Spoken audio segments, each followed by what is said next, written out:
Assalamualaikum warahmatullahi wabarakatuh. Perkenalkan, nama saya Fatimatuz Zahro. Saya dari kelas 4A, Prodi Pendidikan Luar Biasa. Di sini saya akan mempresentasikan materi yang nomor 4, yaitu tentang jenis-jenis penyandang masalah sosial, penyalahgunaan narkoba, dan psikotropika. Di sini ada beberapa jenis, yaitu yang pertama tentang pengertian, yang kedua tentang jenis-jenis, yang ketiga tentang faktor-faktor, yang keempat tentang dampak, dan yang kelima alasan dan penyalahgunaan. Nah, kalian tidak asing kan dengan kata narkoba dan psikotropika.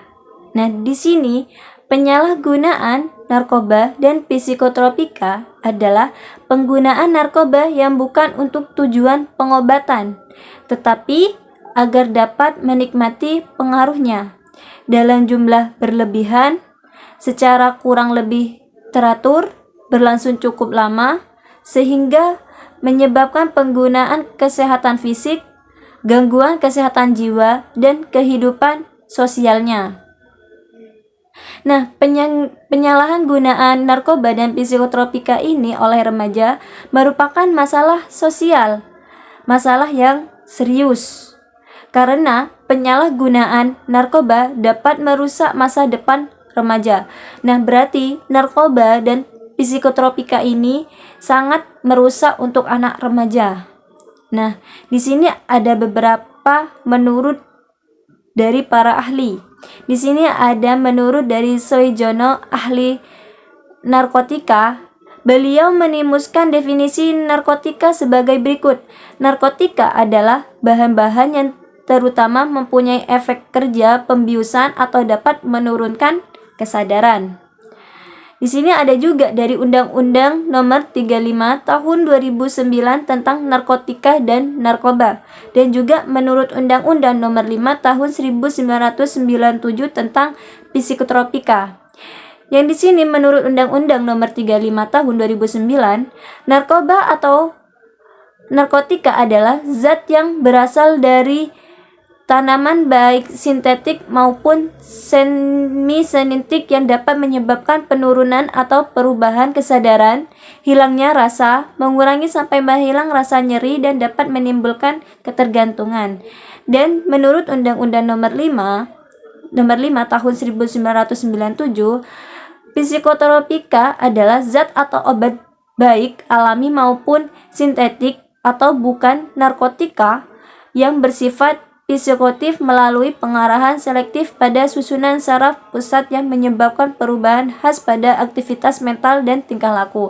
Nah, kan sudah tahu dari beberapa ahli dan juga secara umum dan istilah. Berarti narkoba itu sangat bahaya bagi kita. Itulah tentang pengertian. Di sini ada jenis-jenis tentang narkoba, psikotropika, dan obat-obatan yang berbahaya. Nah, secara etimologi, narkoba atau narkotika berasal dari bahasa Inggris, yaitu narkos atau narkosis, yang berarti menidurkan dan pembiusan. Nah, narkotika berasal dari bahasa Yunani, yaitu narke atau narkam, yang berarti terbius sehingga tidak merasakan apa-apa. Berarti dari penjelasan sini sudah paham ya, berarti narkoba itu sangat bahaya bagi kita. Nah, di sini ada juga secara etimologi. Dalam Kamus Besar Bahasa Indonesia, narkoba atau narkotika adalah obat yang menangkap syaraf, hilangnya rasa sakit, menimbulkan rasa mengantuk dan merangsang. Nah, di sini ada beberapa jenis narkoba, yaitu yang pertama tentang opium, morfin, tanaman ganja, tanaman koka, heroin atau diasetylenorfin, sabu-sabu, ekstasi, putau atau alkohol, stariva atau hipnotik, psikotropika. Nah, itulah jenis-jenis narkoba. Nah, di sini saya akan menjelaskan beberapa saja ya. Nah, yang disebut dengan opium adalah getah berwarna putih seperti susu yang keluar dari biji tanaman pupaver somniferan yang belum masak. Dan di sini ada juga morfin, adalah jenis-jenis narkotika yang bahan bukunya berasal dari candu. Di sini juga ada tanaman ganja, adalah damar yang diambil dari semua tanaman genus cannabis termasuk biji dan buahnya. Nah, yang lain bisa kalian baca di materi yang sudah kelompok berapa yang sudah manifestasikan. Nah, di sini juga saya akan manifestasikan tentang faktor-faktor penyebab penyalahgunaan narkoba dan psikotropika. Nah, yang pertama yaitu tentang faktor keluarga. Penyebab yang bersumber dari keluarga atau orang tua, salah satu atau kedua orang tua adalah pengguna narkoba. Tidak mendapat perhatian dan kasih sayang dari orang tua, keluarga tidak harmonis atau tidak ada komunikasi yang terbuka dalam keluarga. Orang tua tidak memberikan pengawasan kepada anaknya, orang tua terlalu memanjakan anaknya.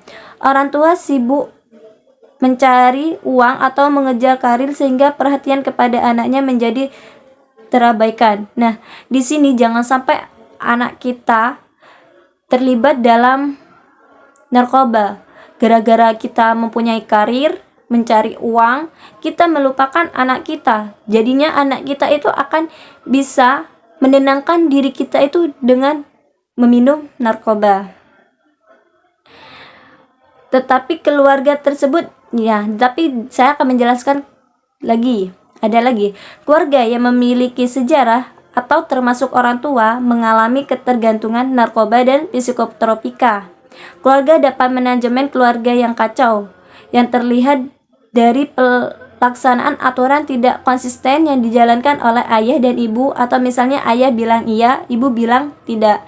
Nah, apa maksud dari ini? Kayak kita mau apa, ayah kita bilang iya, dari ibu kita bilang tidak. Jadi kita bingung. Nah, kita butuh ketenangan. Nanti kita butuh ketenangan, nanti bisa-bisa kita juga akan merasakan narkoba atau tropika. Tapi buat kita jangan. Itu sangat bahaya. Tadi faktor dari keluarga. Di sini ada faktor dari kepribadian.